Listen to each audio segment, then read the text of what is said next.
So let's start.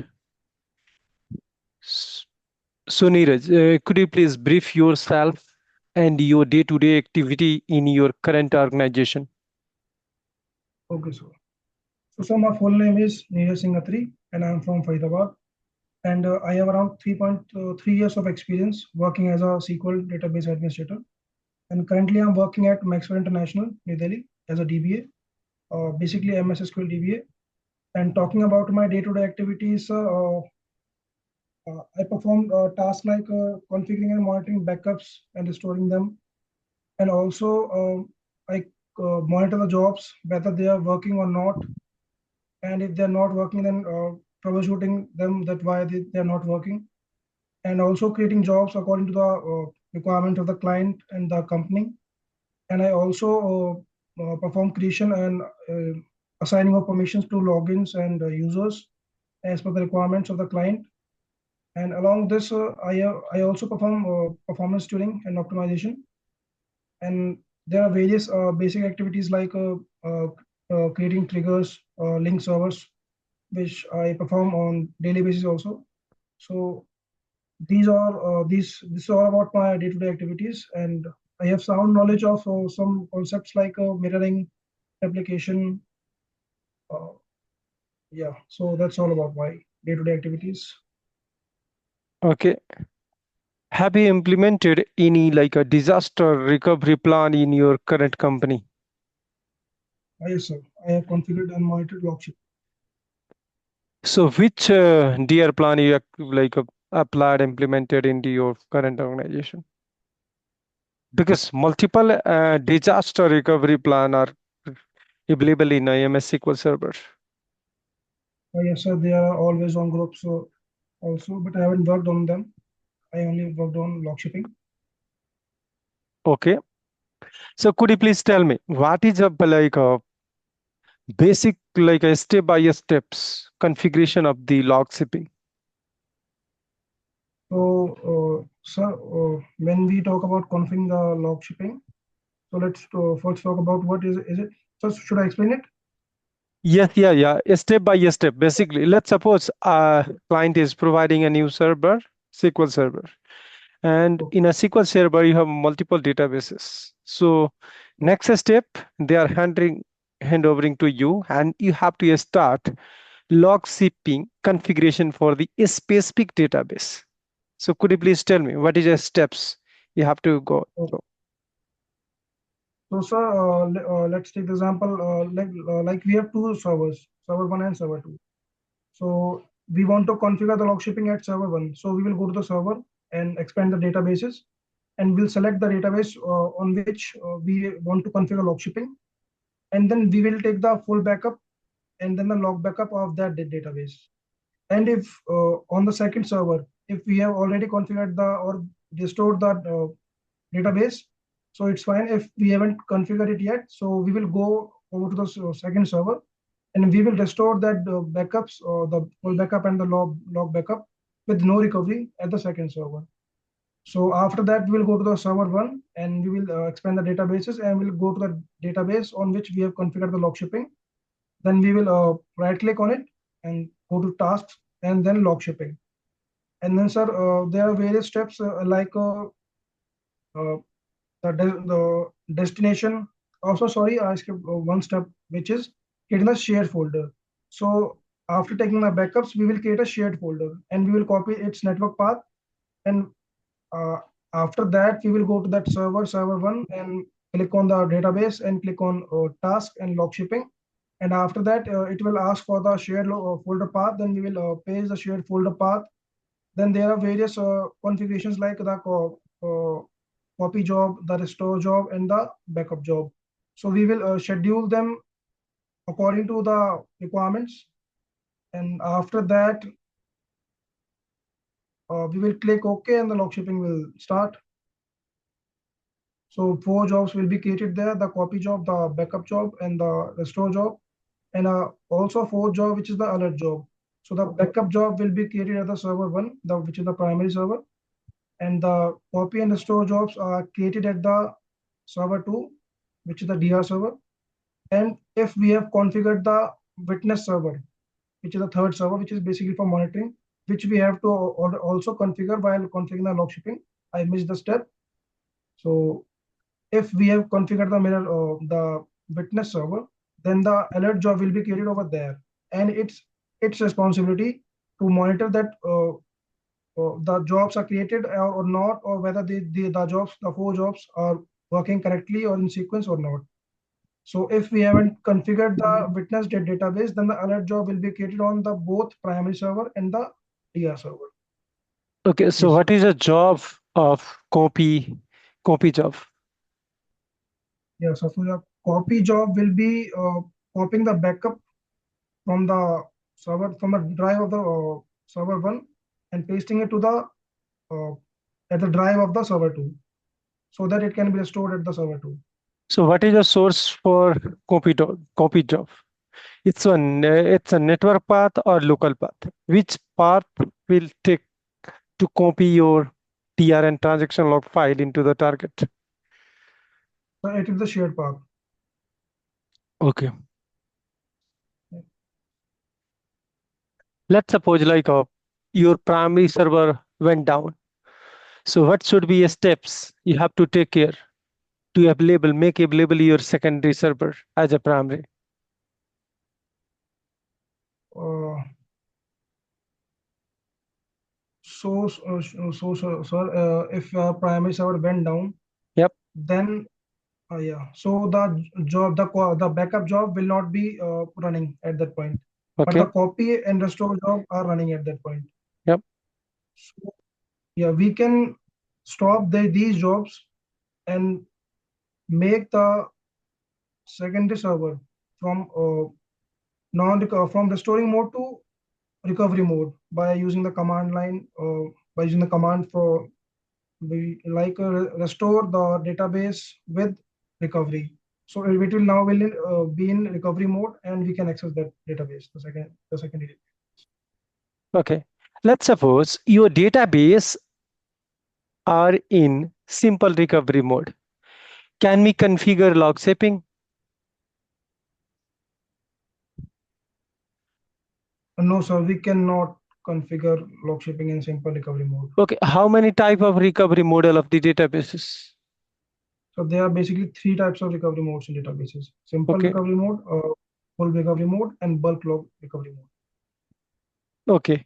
So what is a major difference between full recovery mode and bulk recovery mode? So, sir, they are similar up to certain points, but the major difference between the full recovery mode and the bulk log recovery mode is that in bulk recovery mode, all the transactions are recorded, leaving the bulk transactions, which means that the if we say that the bulk recovery mode is the minimally recorded full recovery mode, and in What full is the recovery meaning? mode, all the What is transactions. okay? Okay. What is the meaning of minimal recovery of bulk transaction? So, sir, as per my knowledge, I will say that it means that the bulk transactions are not recorded, and the minimal, which is the which are not the bulk transaction, only these are recorded. So that's why we call it minimal recorded. So it means you are saying if I'm making a transaction on the primary server with Yes, sir. a bulk command, that will not available. It means if any data loss will happen, those data will not available into the primary or secondary. Yes, sir. So basically, you have to take care of this point. Okay. Next, Okay. do you know installation of SQL Server? Yes, sir.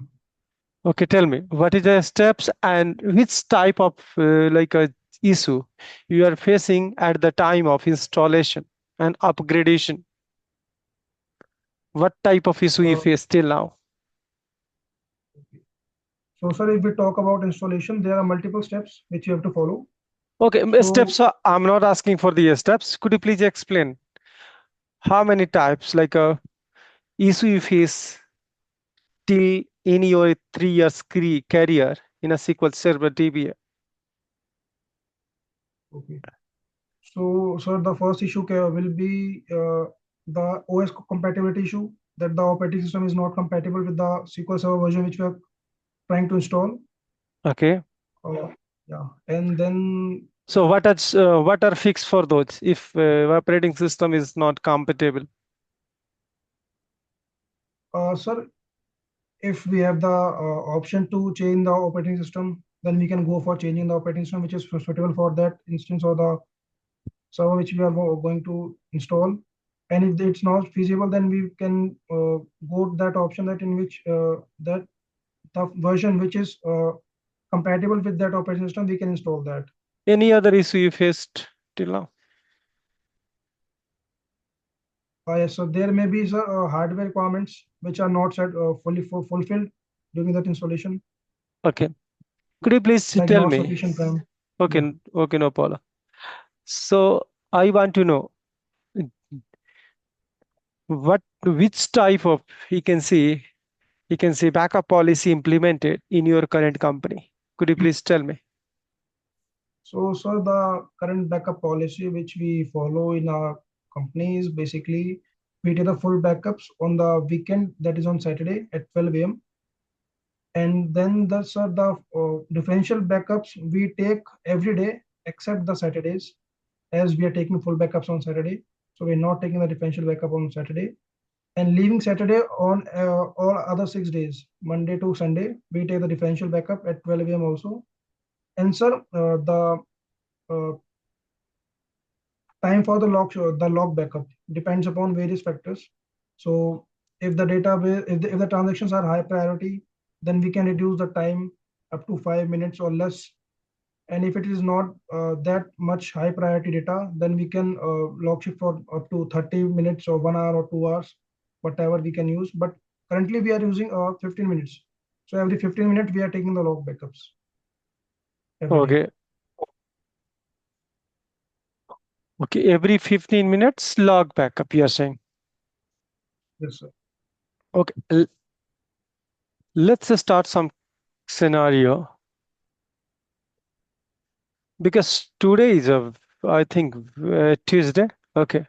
Let's suppose today at 12. Can I note it down somewhere? Yeah, if you want, you can note it down.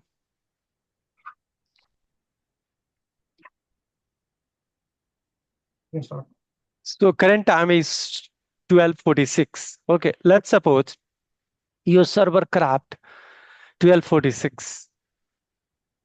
Okay. So could you please tell me steps to restoring all the backups so that I will get a live data, updated data into your systems? Okay, so so sir, we will restore the database at the Saturday 12 a.m.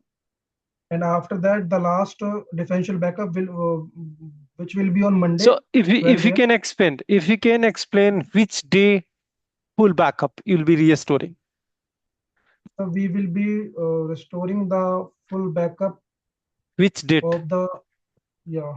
So today is 10th, so it's Tuesday 10th, 9th, 8th, 7th. So sir, on 7th, which is on Saturday. 7th. No, no, sir. Today Yeah, is the 7th. 8th of today is the 8th of Yeah. October, I think so. Okay, okay. 8th. Yeah, yeah, yeah, yeah. It's 10th month. So 8, 7, 6. So, sir, we will be restoring that full backup of 6th. Yeah, of 6th. That is on Sunday. Because sir, we have set up the backup on 12 a.m. on Saturday. So it will be completed at depending upon the time the size of the database within 4 hours or 5 hours. So we will be restoring the backup of Saturday 12 a.m. That will be for 5th. Yes, of 5th. That's on Saturday. And after that, we will take the last differential backup which will be of 7th. That is on Monday. And after that, we will be And restoring oh the no log no no no backup. no no. I think you took a defensive backup of 8th also because today is what is the timing? Same timing? Yes, sir. 12:48 p.m. Okay, 12 p.m. Differential backup and full backup. So what is the next backup? Which day differential backup will took? Sir, if we are, sir, I'm talking about the 12 a.m., not p.m. Okay, 12 a.m. Okay, no problem. Yeah, tell me. What is the next differential backup? So the next differential backup will be at of the uh, 8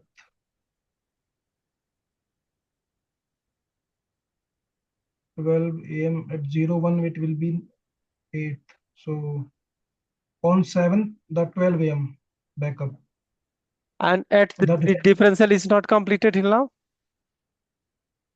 sorry, sir.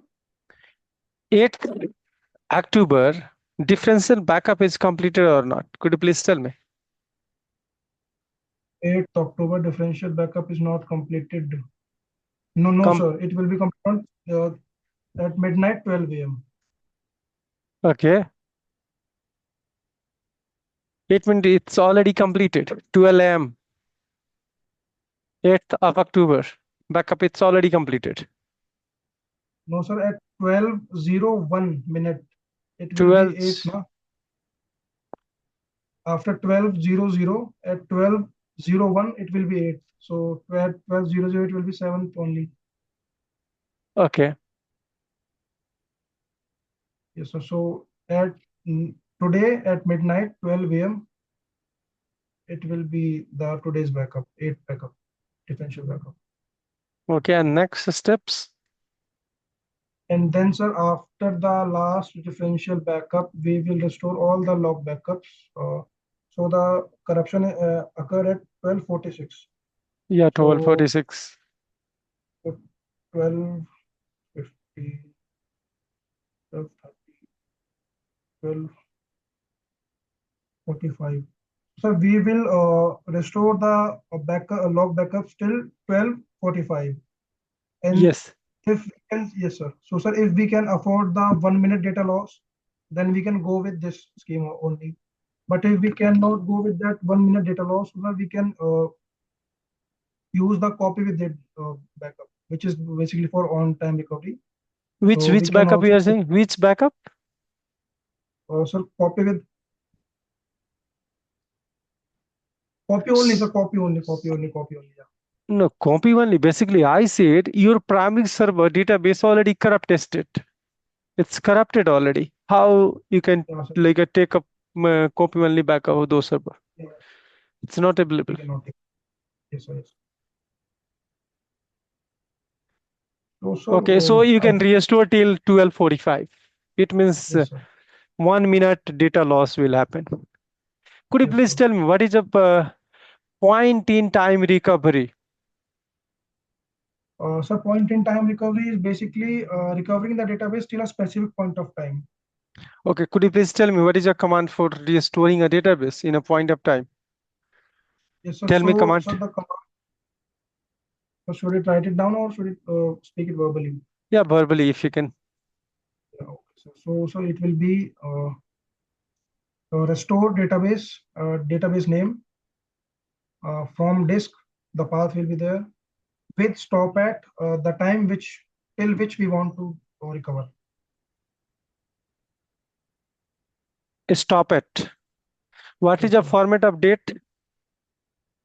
Sir, it will be hours, minutes, seconds, uh, uh, day, month, year. Okay. Yes, sir. Do you know database archiving and purging? Yes, sir. Okay, so what is the steps for partial archival and full archival? Okay, sir. So, sir, in partial archival, for example, we have a 100 GB database, and which is from 1950s to 2024, which will be around, if you take the example, 100 GB, and we want to use only the previous 5 years of data, which is around 5 GB data. So, if we want to work with only 5 GB of data, and we have total 100 GB of data, so it will not be feasible. It will degrade the performance if we will work with 100 GB of data.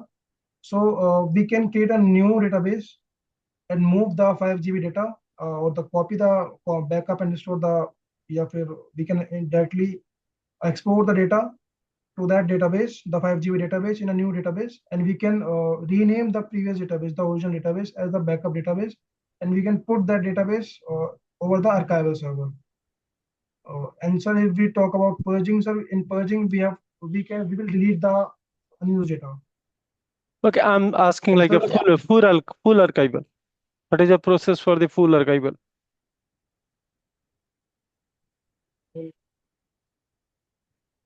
sir, I don't know what full and partial is. So partial, you already explained like a 5 GB data you want to like keep Yes, sir. in a new database or whatever database. And now I Yes, sir. want full archival. Basically, I want to like a clean all the data because existing tables should not have, you can say, like a zero record, simply blank record. Yes, sir. So what is the process? So, sir, we can. So you are telling that we have to delete the data which is not used. Yeah, basically I'm saying I don't want any data. Okay. So full archival, it means initially you explain like a partial Yeah. data archival, but now I want to archive for all data, 100 GB data, and Yes, I sir. have go with a blank table. So what is the steps to achieve full archival? So you are saying that the table is empty. There is no data in the table. Yeah, basically current table, I don't want any data. Okay. So I am not able to understand the question, so I may not be able to answer it. Okay. And purging, what is a purging? So purging is basically in like in archival, we are keeping the data which is not in use in at another database or at the blob storage. But in purging, sir, we will delete that data which is not in our current use. Okay. Have you implemented any data maintenance plan in your server as a DBA? Yes, sir. Yeah. Do you know like a data DBCC reindexes? Yes, sir. What is like a inline work? Inline work. Yep. Basically, you have seen already multiple, you can say, maintenance plan activities are there. Yes, sir. So if you can explain all the activity, what is the internal work of those activities? Like some DBCC reindex, reorganize, some we can say cleaning history, so many like a maintenance plan activities are there. So could you please explain what is the work of those activities? Okay, sir. So, sir, first we will talk about reindexing. Yep. Uh, yes, sir. So in reindexing, sir, we will drop the entire database and recreate it. So the data structure will be dropped, or everything will be dropped, and the everything will be recreated. And sir, we will do reindexing basically when the fragmentation of data is above 30%. That's the I think the criteria set by the DBAs. So, and sir, in reorganize, if we talk about reorganize is basically clipping the extra data. So if the fragmentation is below 30%, then we will go for reorganizing. And so reorganizing will not take that much time as compared to reindexing. So yeah. So after that, sir, we will have to update the statistics. So because, sir, after defragmenting the data blocks which are freed will be occupied with data now. So the data which will be at some place before fragmentation, before defragmentation, will not be moved to some other place. So we have to update the statistics so that when we run the query, so then it will then the data will be fetched easily. There will be no issue with the performance. And so and then, sir, we have to history. Then we have the history cleanup task. So sir, which uh, we will use for creating the for clearing up the history. Like sir, uh, whenever we perform any work on a database or server, it will be recorded. If we have created a recording job or trigger, so it will be recorded. So there may be chances that someone might actually by mistake delete some data. So that history will also be recorded. So the user which we have accidentally deleted some data for being not get caught, he can clean up the history so that he will not be caught. So Okay. these are the So what is your major difference between user and login in SQL Server basically? uh, so user can perform activities which are related to database level, and the login can perform activities which are related to server level. So let's suppose I want one user and those users should be write permission on a specific database. To do you need login to create like a login is Yes, required for those or without login we can proceed. sir. For every user, there must be a login present. So why login is required, mandatory? Uh, sir, because we have to first access the server, then can we only access the database. Okay, so tell me, So login let's will suppose be I want one user want like a data writer permission. Okay, what should be a steps? How you okay. can configure login and permission?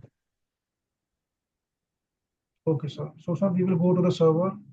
Then we will go to the security. Then we will expand it. There will be logins. So, sir, from there, there are two ways which we can create a login using the CLI, the command line, and the wizard. So, if we're using the wizard, we mostly use a wizard. So, we can click on the right click. There will be a new login. Hmm. Then we can register the login. Then we will provide its password. Then what its password is going to be, and there are certain tick boxes are there which are like the enforce password policy. If we want to enforce the password policy, and we can also have the server roles over there. We can add the login as a server sysadmin, and there are around 9 server roles out of them which we can assign to the login. Then after that we will create the login. Then the login will be created. And so for creating the user, now we will go to the database for which we are going to create a user. We will expand it. We will go to the security. We will see users over there.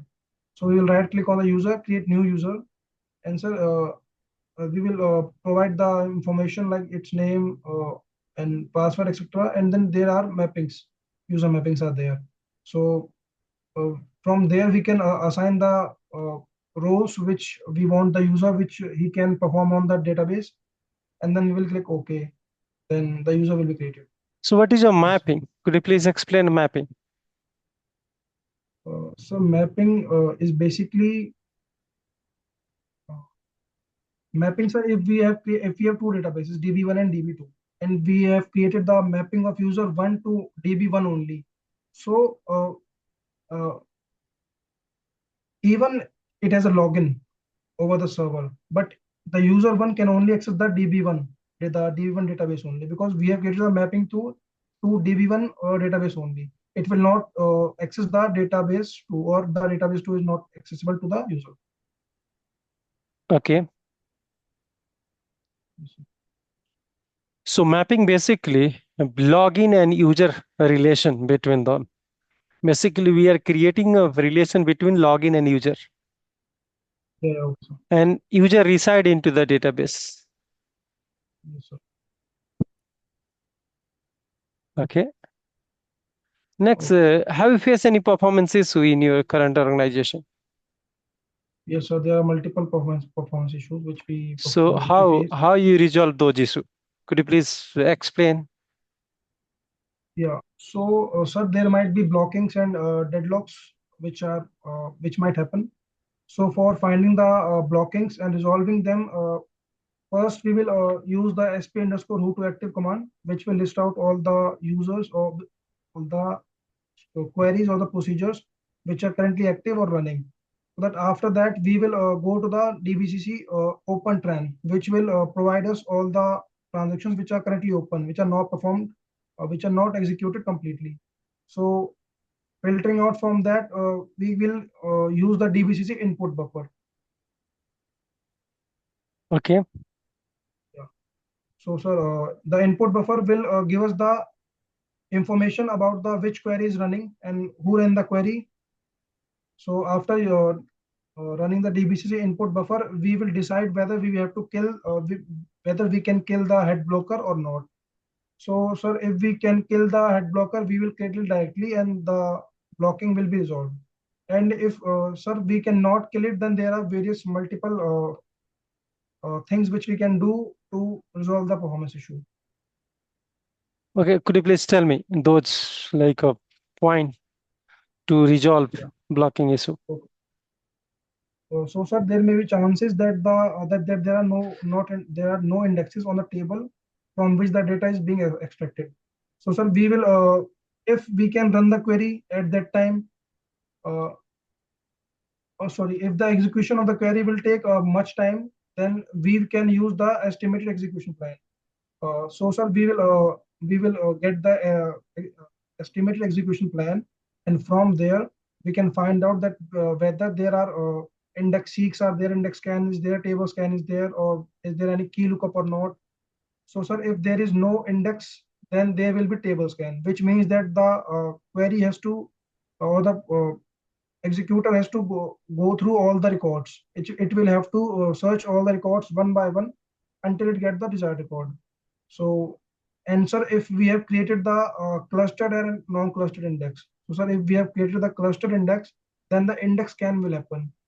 And then, sir, the cluster index is basically for sorting the data in ascending or descending. So, and there can be only one clustered index So which on a type of table. data we can go for cluster index? So, the type of data which is Let's suppose we have uh, a numeric data, we have a character data like a varchar data, datetime data. So which data type is prefer for cluster index? also numeric data type. Okay. And so for varchar, we will go for non-cluster index. Okay. Let's suppose you don't have any numeric data. Then what should be Okay. next step? So we will Can create a we create a non-cluster index. cluster? Can we create a cluster index or non-cluster index? Which index we will be creating? So we can create both cluster and non-cluster index. So for each table, cluster index are mandatory or not mandatory? No, sir, not mandatory. Okay. Uh, could you please explain what is a temp DB? What is the purpose of temp DB? Okay, sir. So, sir, temp DB is where the temporary data which is used while executing a query is stored. So basically, all the temporary objects and data will be stored at the temporary DB, and it is a system database. Okay. And So we cannot take. let's suppose I'm doing some order by clause. So any Okay, sir. usage of temp DB or not? Could you please tell me? Sir, if you're using order by. Yeah, let's suppose I have a large table and I'm doing some ordering. Okay, just like a let's suppose salary ascending order, okay, or descending order. Okay. So any usage of temp DB for this case, it's required temp DB or without temp DB, this operation can be like executed. So ordering. Okay, just skip. What is primary key and cluster index? So sorry to interrupt, but sir, we have to use the temporary database in the previous question which you asked. Yeah. And the next question is primary key and cluster index. Yes. Yeah. So sir, if we talk about primary key, sir, there can be one primary key in a table, and the column which is the primary key cannot have duplicate values or redundant values, and Okay. there may be no null inputs. No null Okay. values should be there. And sir, if we talk about clustering, so clustering is basically for Cluster ordering the index. data. No, Cluster cluster index, yeah, sir. So index. cluster index is basically for sorting the data in ascending or descending order. Okay. And sir, Can we primary create key, primary key on non-cluster index? Can we create?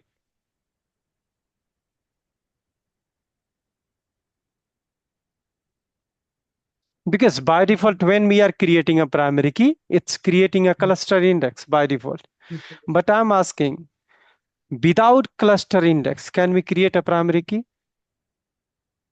cluster index. Yes, sir. Okay, Yes, sir. what We can. index will create it? So if we create a primary key, then cluster index will be created.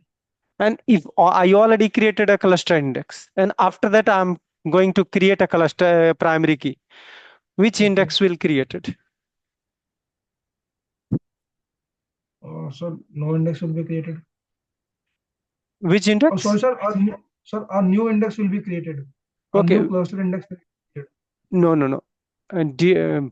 We can't create multiple cluster index in a one table. So Okay, so it sir. means one Yes, table can hold only one cluster index. yes, sir. Okay. So, So when you will be creating a cluster primary key, that will create unique non-cluster index. This is the most okay, sir. important point basically. Okay, sir. So Neeraj, I have done from my side. Do you have any questions? No, sir. Okay. Thank you. Thank you, sir. Okay. Bye.